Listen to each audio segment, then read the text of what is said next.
बूढ़ी काकी का अजीबोगरीब सपना। शांत रात। गांव में एक शांत रात। चारों तरफ बिल्कुल शांति। पर काकी को आज नींद नहीं आ रही थी। वो घर की चारपाई से उठकर घर की चौखट के पास रखी चारपाई पर बैठ जाती है और बैठे बैठे तारों को देखकर सोचने लगती है।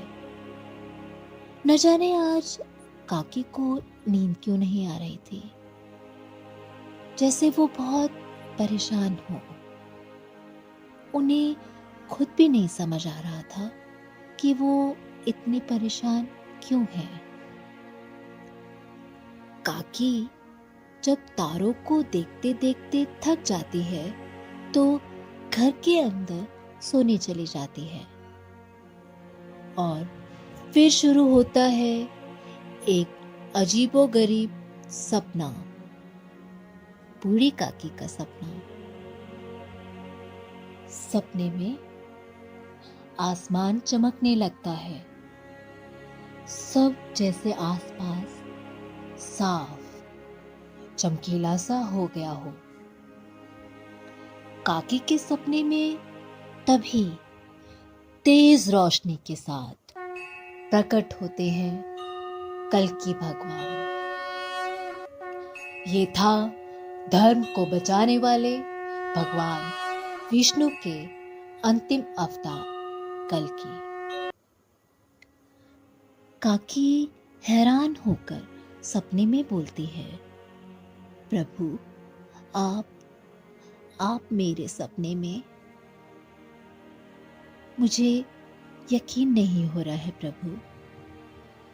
मैं आपके दर्शन पाकर धन्य हो गई।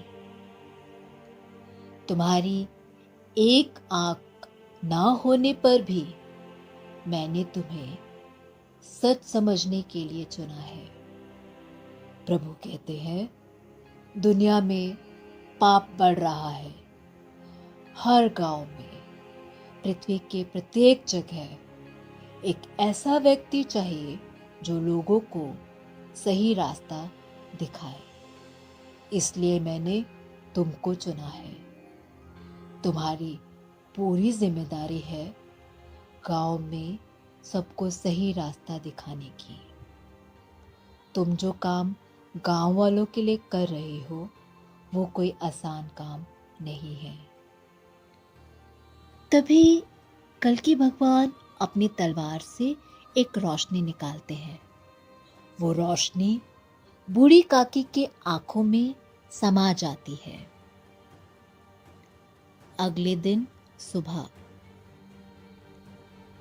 काकी की आंखें खुलती है तो आसपास देखती है सब पहले जैसा। वो रोशनी, वो चमक, अब वहां कुछ भी नहीं था। पर अब काकी के चेहरे पर एक अद्भुत चमक आ जाती है। उनके अंदर जैसे कुछ बदल गया हो। वो अब सच देखने वाली काकी बन जाती है। तभी राजू अपना बैग उठाए वहां आता है तो देखता है कि काकी अभी तक चारपाई पर लेटी हुई है। उसको चिंता होने लगती है। वो काकी के पास जाकर उनको देखता है तो हैरान रह जाता है। उनके चेहरे पर एक दिव्य चमक थी, एक अद्भुत शांति। राजू काकी से पूछता है, काकी आप ठीक तो हो ना? आपके चेहरे पर एक अद्भुत सी चमक है।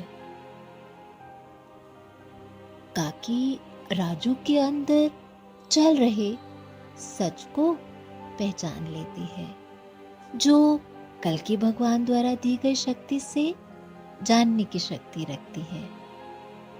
कि राजू सच में मेरी चिंता बिना स्वार्थ के कर रहा है। राजू काकी के पास आकर बैठकर पूछता है, काकी आप ठीक हो ना? काकी अभी राजू को सपने के बारे में नहीं बताती, बस थोड़ा मुस्कुराकर कहती है, राजू तुम हमेशा ऐसे नेक दिल बने रहना और ऐसे निस्वार्थ भाव से ही सबकी सेवा करना। और काकी उसे गले लगा लेती है। तो देखा दोस्तों आपने कैसे निस्वार्थ सेवा से कितना प्यार और कितनी मुस्कुराहट मिलती है। क्या आपके सपने में भी कभी भगवान ने दर्शन दिए हैं? तो अगर दिए हैं या आपको कभी कोई और सपना जो आपके दिल के बहुत करीब हो देखा है, तो कमेंट करके ज़रूर बताइए। Thanks for watching. Please do subscribe and like and share.